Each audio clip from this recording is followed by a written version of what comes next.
one of the early test patterns was a picture of Abe Lincoln.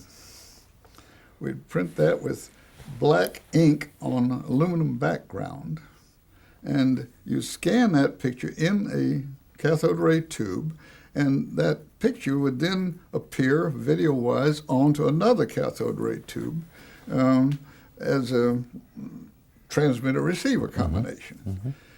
Sometimes we'd print a test pattern of the wedges in this cathode ray tube and have it as a source of test pattern for broadcasting stations. You've probably used them in KING TV right here in Seattle. But sometimes later on you use a camera against a printed test pattern and use it that way. But this was even before cameras were developed very much.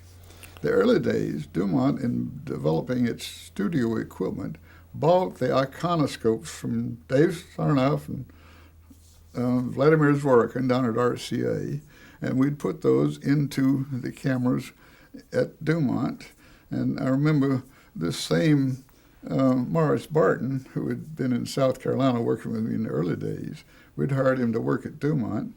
So we sold Morris Barton with a set of studio equipment to establish the first station in Detroit, the Detroit news station.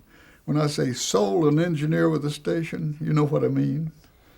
We had to send out people who could see that that equipment worked in its new environment. He set it up there and was chief engineer in Detroit. Now he's down in Shreveport, Louisiana, and is retired. But Morris Barton and I grew up together as kids in Greenville, South Carolina. I'm going to ask you to explain, because I haven't the faintest idea what it refers to, the term Phosmojector, and it's related to a picture of Claudette Colbert, which is certainly different than Well, my brother was a student of Greek, so he looked up the Greek words, and he coined that word Phosmojector as a name for a picture tube which has a printed pattern inside. In this picture of Abe Lincoln, for example. I'll tell you a little story about Abe Lincoln, for example. My wife and I were married in 1938, and I brought an oscillograph with Abe Lincoln in one and another oscillograph with a 5-inch picture tube and produced the television signals from one unit to the other unit.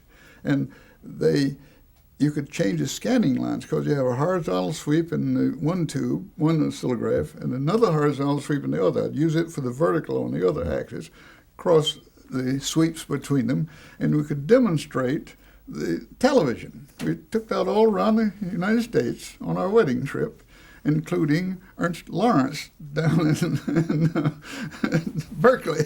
So that was the name Phosmojector is the title of the tube that has a printed pattern inside.